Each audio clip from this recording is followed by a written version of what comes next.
This is Oldecam. And this is Notaspringchick, and today we're going to be talking about the consumer electronics industry and how the software actually drives the purchase of hardware.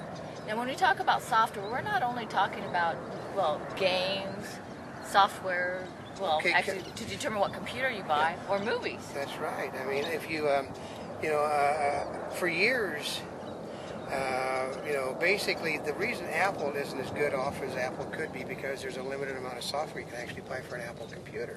PC. That's right, because I would have loved to have gotten an Apple, but they didn't have as much software available. Of course, a lot of it's included already with Apple, but there wasn't as much made for it. That's right. Whereas you can go, I can remember it wasn't that many years ago. Also, you could go into stores and there would be walls of software for PCs that no longer exist. So it's true. Right. Yeah. I mean, forget Egghead. For many of you, you have no idea what Egghead is. Yeah. But even like Fry's or Costco, they don't have. No. Well, Fry's still has a bit, but Costco and even Best Buy have not, or Circuit City have nowhere near as much software as they used to. That's right, because they phased it out. Because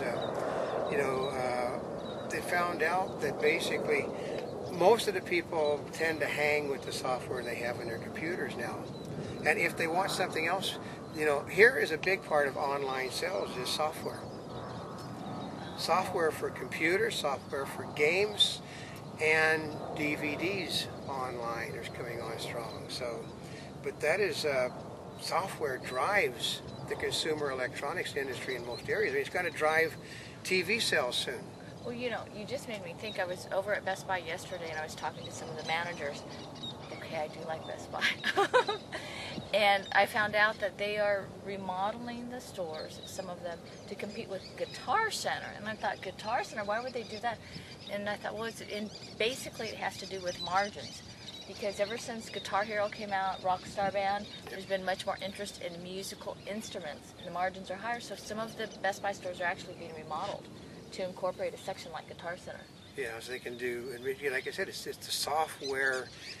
It's the software driving it. Software driving it. It's the capabilities of what something can do for you that makes you want to have it. Now, for example, like the digital copy is now available. Digital copy, yeah. I mean, you can. Yes. Yeah, it's. Oh, we have to test that. Sorry. Yeah, we've got we've got 3 things that basically has digital copies on them.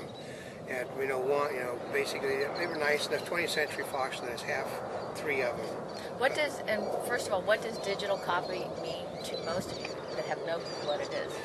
Well, basically, digital copy is is a copy on the DVD you're buying that allows you to download a copy from this DVD onto another device, such like an iPod Nano or something like that, and basically it means you can take the thing or your computer on your computer. Basically, it can make what you have, the DVD that you purchased. You can now take that copy with you, on a portable device. Where before, if you took it, basically you either had to download it from the internet, which took a while.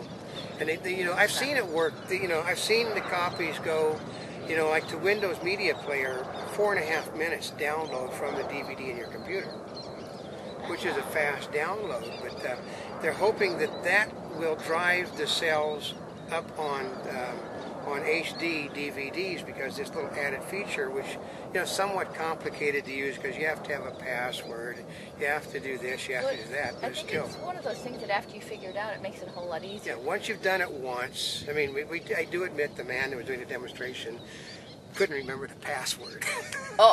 Yeah, the passwords are important. He had to call on the cell phone up to find out. He looked like a little guy, like the cat that had swallowed the mouse. What's the password? And he's trying, so that nobody. We got a room full of press. And he's, what's the password? And then he types it on the computer. But but they're hoping that this convenience will drive the sale of HD players, and the HD players will drive the sale of DVDs. Well, the same thing goes with Blu-ray, because with Blu-ray, you don't buy a player, you get the player because you want to watch the movie. That's right. And only certain movies I mean, okay, movies, there are more movies on HD available and DVD than there are on Blu-ray. That's a challenge. So they're trying to throw an army of stuff at the Blu-ray software, which is the DVDs, that will make you want to buy the Blu-ray unit.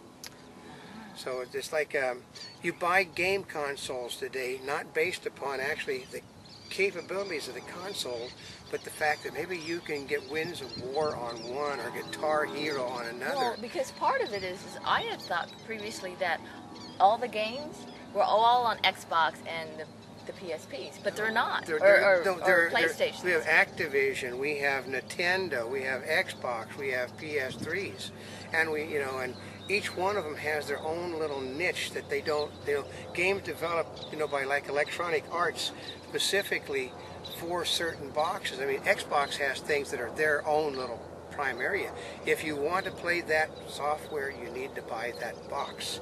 And all the boxes... It's like what came first, the chicken or the egg? The boxes are actually, for most part, sold at a loss because they make the money off of software. I mean, PS3 has lost like $3 billion, the Blu-ray PS3.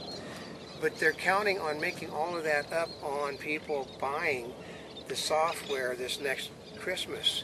They're hoping that say like Nintendo is starting to go backwards because everybody that's got Nintendos has got Nintendos.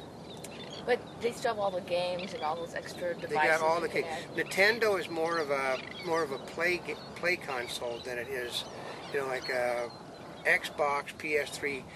Those are the serious gamers. But yeah, Nintendo is for the thing. gamers. Like you can sit there and play things with your children with a Nintendo, which basically they've got that little niche market all to themselves. But it's rated E for everyone. But they would like to move out of. They would also like to expand the area, but the software designed for the PS3 and the Xbox basically are designed specifically for them, and they pay for that exclusivity. And if you want to buy certain software, you got to buy the console to play it. That's why in the consoles, and also, like I said, it does drive the console sales because a lot of the software for the consoles has to be played with peripheral material added to the console, and it is the add-ons to the consoles. Well, that brings us, of course, to today's update, which of course is the Microsoft Xbox and the relationship with Netflix. Yeah, I mean, that's a perfect example because as Sony looks like it's getting ahead with the PS3 and the Blu-ray. Yeah, Xbox signs a thing with Netflix because they're hoping that the fact that they have an Xbox and all of this software being the downloadable DVDs, the downloadable from the internet, will be funnel people to the Xbox then.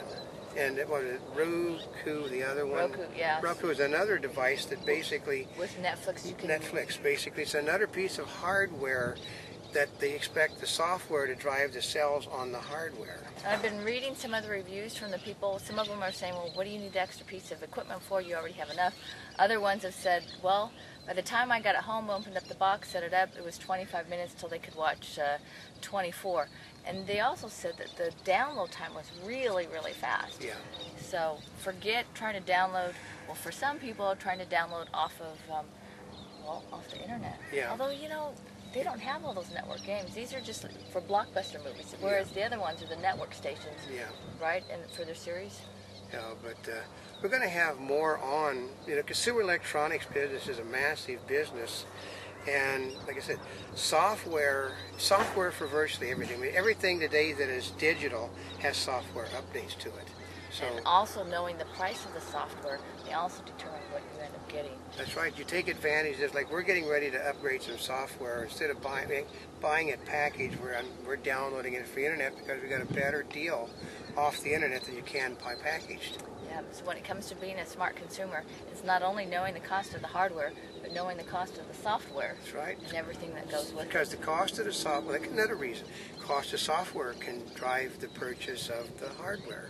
If the software that you're buying is cost prohibitive, you aren't going to buy that piece of hardware to go with it. I mean, like I said, Apple computers, the perfect example. An Apple iPod, the perfect example. A computer the software is massively expensive for. The iPod, the software is made so cheap that you just can't afford not to.